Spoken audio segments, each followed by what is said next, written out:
An instruction for the unveiling. Apocalypse chapter 21. The new city. Then I saw a fresh new heaven and a fresh new earth, because the first heaven and the first earth departed away, and there no longer was a sea. And the sacred city, Jerusalem, was also fresh and new, and I saw it descending down from Yahweh's heaven. And it had been arranged as a young bride and daughter, beautifully adorned and put in order for her husband.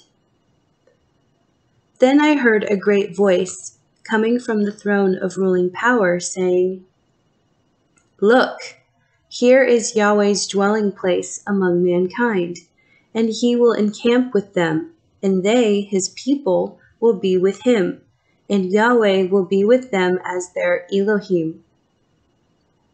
And he will completely remove every teardrop from their eyes, wiping them away, and there will no longer be any more death, or grief, or sorrow, or outcries of anguish, or weeping and sadness, or any more pain, distress, or suffering. They will be no longer, because all of the previous things have passed away, departing forever." Then the one sitting on the throne of ruling power said, "Look and understand. I have constructed everything fresh and new." And then he said, "Write. These words are reliable and trustworthy and genuine." And he said to me, "It is done. I am the Alpha and the Omega, the beginning of all things, the origin, and the ending, final closure, full capacity, end goal, purpose, fulfillment of all things. To the faithful one who desires earnestly with thirst, I will offer to him as a free gift my ever-flowing fountains of the waters of the Spirit of life, which comes from Yahweh's self-existent life, that he intimately shares as a gift with his faithful ones. It feeds and heals the soul and brings wisdom, great faith, and understanding of righteousness.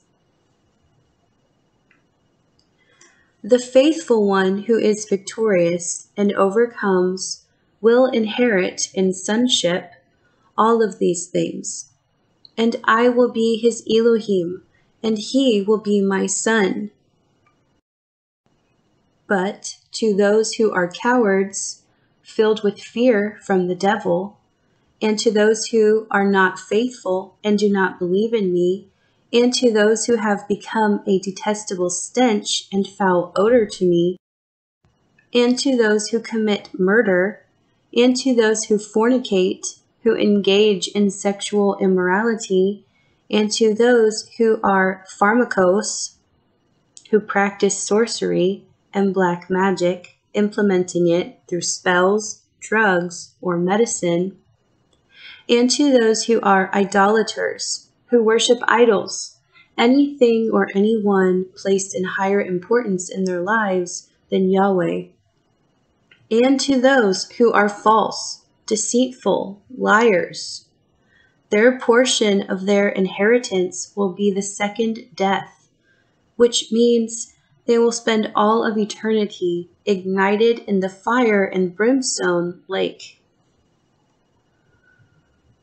Then one of the 7 angels who had one of the 7 shallow flat bowls that had been filled with the last most extreme plagues and afflictions began speaking with me, saying, "Come here, and I will show to you the young bride, the wife of the Lamb." And he carried me away in the Spirit to a great high and lofty mountain, and he showed to me the sacred city, Jerusalem, and it was descending down from out of Yahweh's heavens. And it had the splendor of Yahweh, The brilliance and illumination of it was like the most precious and expensive stone, like the translucent jasper stone, shining and as clear as crystal. And it had a great and lofty city wall, with 12 large gateways, and posted at the gateways are 12 angels, one for each gateway. And each of the gateways have a name inscribed on them, which are the names of the 12 tribes of the sons of Israel. There are 3 gateways on the east city wall, and 3 gateways on the north city wall, and 3 gateways on the south city wall, and 3 gateways on the west city wall. Also, the city wall had 12 foundations laid, and each layer of foundation had one of the names of the Lamb's 12 apostles.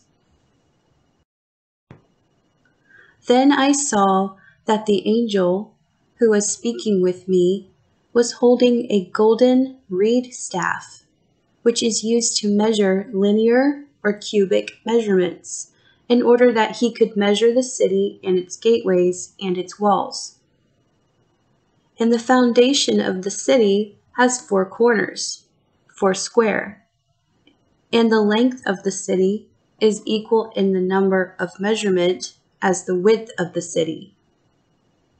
And the angel measured the city with the golden reed staff at a total measurement of 12,000 stadion, a Greek measurement of length.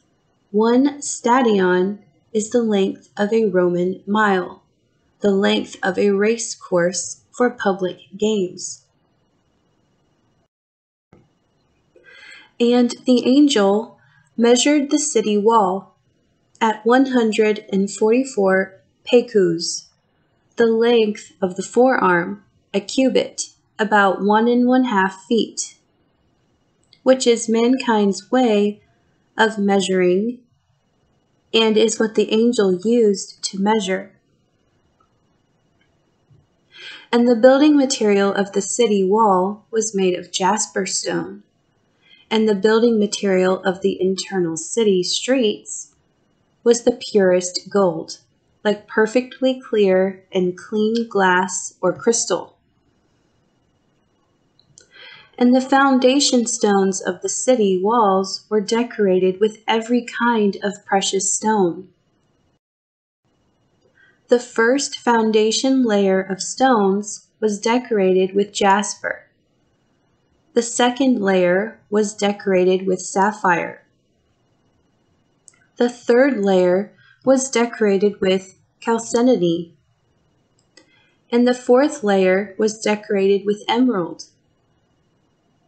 The fifth layer of foundation stones was decorated with sardonyx, and the sixth layer was decorated with sardius, and the seventh layer was decorated with chrysolite, and the eighth layer was decorated with beryl, and the ninth layer was decorated with topaz, and the 10th layer was decorated with chrysoprase, and the 11th layer was decorated with jacinth, and the 12th layer of foundation stones was decorated with amethyst.